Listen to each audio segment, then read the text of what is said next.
শুভ সকাল বন্ধুরা, আশা করি তোমরা সবাই ভালো আছো আর আমিও ভালো আছি। তো এই দেখো সকাল সকাল কিন্তু আমার বরমশাই আজকে ডিম টোস্ট ভাজছে।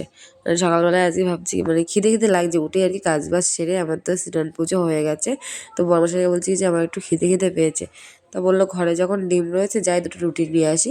তো এই যে রুটি নিয়ে এসে আর কি ডিম টোস্ট করে দিল আমাকে। আর সকালবেলা এটাই এখন আপাতত খাবো। তো এটা খাওয়া দাওয়া করে তারপরে আর কি ভাত বসাবো। তো এই দেখো খাওয়া দাওয়া কিন্তু হয়ে গেছে, দিয়ে কিন্তু ভাতটা বসিয়ে দিয়েছি, রান্নাবান্নাও কমপ্লিট।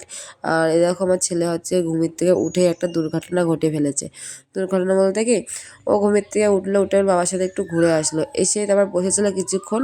আর আমি রান্নাঘরে সবজি কাটছিলাম। তো ও দৌড়তে গিয়ে না পড়ে গেছে, আর পড়ে গিয়ে মানে কপালে এতটাই চোট লেগেছে যে পরে আবার বমিও করেছে দুবার। তো বমি করাতে তো একটু জাস্ট চিন্তা চিন্তা লাগছিলো, যেহেতু মাথার ব্যাপার তো একটু চিন্তায় লাগছিলো, একটু ভয় ভয়ও লাগছিলো।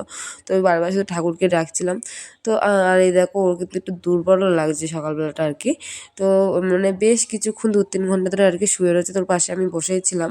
তো ভাবছি না থালা বাসনগুলো আর কি মেজে নিই, নাহলে কতক্ষণ ধরে পড়ে থাকবে। তা অঙ্কুশকে আর কি সকালবেলা বলছি একটা ভাত খা, তো খেলো না, জোর করে তার 2-1 গাল মতো আর কি খাওয়ালাম। তো খাইয়ে দাইয়ে আর কি ওই যে শুয়ে রয়েছে। তো আমার তো একটুও ভালো লাগে না, কারণ যে ছেলেটা সারা বাড়িটা মানে পুরো মাথায় করে রাখে, সে যদি এরকম শুয়ে থাকে একটু ওকে ভালো লাগে? সারাক্ষণ দৌড়োদৌড়ি ছুটোছুটি মানে এগুলোই করে ও সারাক্ষণ। তো সেই ছেলেটা দেখো চুপচাপ, কিন্তু ওই যে দেখো আমার ওখানটায় আর কি শুয়ে রয়েছে আমার পিছনের দিকটাতে। তো কী করবো, মনটাও একটু খারাপ খারাপ লাগছে। তা ভাবছি কি কাজগুলো তো না করলেই তো পড়েই থাকবে। তো এর জন্য আর কি কাজগুলো করছি, এদিক দিয়ে ওর সাথেও কথা বলছি সময়তে। তো এই কাজগুলো করছি, মাঝে মাঝে ওর কাছে যাচ্ছি, ওর কাছে একটু রাত বসছি। তো এই করছিলাম জানালাতে। যেহেতু মানে একটু মানে বমি করেছে সকালবেলাটা, তো একটু মাথায় লেগেছে। মানে ও মানে কি বলবো, আর সকালবেলাটা উঠে যে ওরকম একটা কিছু হবে যে আমি ভাবতেই পারিনি। কারণ ও তো বেশ ভালো হয়েছিল, ঘুমের থেকে উঠলো, বাবার সাথে বেশ ঘুরলো ফিরলো, আনন্দ করলো, সব কিছুই ঠিক আছে। কিন্তু পরে গিয়ে যদি পড়ে যেই গেল, আর আমাদের যেহেতু টাইজের বাড়ি, মানে পড়ে গেলেই তো লাগবে, শীতকালের ব্যথা বুঝতেই পারছো। আবার তার মধ্যে আবার দুবার বমিও করেছে। মেন ওই বমি করাতে না আমার মানে মনটা আরও বেশি খারাপ লাগছে। তো ওই দেখো তো অনেক শুয়ে রয়েছে। তো তা ভাবছি কি আমি আর কি থালা বাসনগুলো সব মেজে গুছিয়ে তারপরে আর কি ওকে নিয়ে আর কি ঘরের দিকে নিয়ে যাবো। আমি বলছি ওকে ঘরে শুতে, ও বলছে আমি ঘরে শোবো না মা, আমি একটু রৌদ্রের দিকে একটু শোবো। তো ওর জন্য আর কি ওখানটায় ছিল। আর এই দেখো এখানটায় আমি হাসছি না, কারণ ও এখন বেশ অনেকটাই আর কি সুস্থ হয়ে গেছে। এখন দিব্য আবার খেলা করছে, বেশ ঠিক আছে। তো এর জন্যে ও আর কি এই সানসেটের দিকে আর কি বসে বসে লেবু খাচ্ছে, আর আমি ওর সাথে কথা বলছি আর ঘর বাড়িগুলো ঝাড়ঝুড় দিচ্ছি, তাই আর কি হাসছি। আর সকালবেলাটা মানে এতটাই খারাপ গেছে তা কী আর বলবো।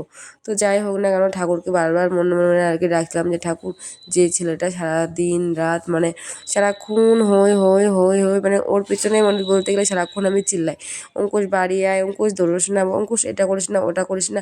আর সেই ছেলেটা শুয়েছিল তখন যে আমার মনটা কী খারাপ ছিল তা কী আর বলবো। তবে যাই হোক না কেন, তো আস্তে আস্তে আস্তে আস্তে মানে বেশ কিছুক্ষণ ওর মাথায় তেল জল দিয়ে ডলা দিচ্ছিলাম আর কি আস্তে আস্তে। তো তাতে না অনেকটাই সুস্থ হয়ে গেছে আর কি। তো মানে সুস্থ বলতে কি একটু জাস্ট লেগেছে আর কি, বলতো লেগে তো মানে আমি মানে ওই জায়গাটা পুরো একদম লাল হয়েছিল। তো বরফ দিয়াতে না পুরো লালটা একদম কেটে গিয়ে ফুলাটাও মানে পুরো বন্ধ হয়ে গেছিলো। মানে যেহেতু যখন লেগেছে তখন তো বেশ ফুলে গেছিলো। তো বরফ দিয়াতে পুরো একদম ঠিক ঠিক হয়ে গেছিলো। তারপরে 2-1 ঘন্টা পরে আর কি দিব্যি যেমন আগের মতো মানে হই হই করতো, তেমনই আবার খেলাধুলো করছে। তো তারপরে একটু জাস্ট মনে শান্তি আসলো। তো তারপরে যে এক এক করে দেখো ঘর বাড়িগুলো কিন্তু ঝাড়ঝুড় দিয়ে নিলাম। তো ঘরবাড়ি ঝাড়ঝুড় দিয়ে এবারে আমি কিন্তু চলে আসলাম রান্নাঘরে। আর রান্নাঘরে এসে এই যে রান্নাঘরের কাজ শুরু করে দিয়েছি।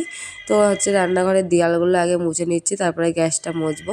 আর এদিকে তো আমার রান্নাবান্না তো পুরোই আগে কমপ্লিট করে নিয়েছি আমি, সব কিছু রান্নাবান্না হয়ে গেছে। আর ওইদিকে অঙ্কুশের বাবা কিন্তু চলে গেছে কাজে। আর অঙ্কুশের বাবা থাকতে থাকতে কিন্তু এই ঘটনাটা হয়েছিল। তো যাই হোক না কেন, তো সকালবেলা বলছিল যে ডাক্তারের কাছে নিয়ে যাবে।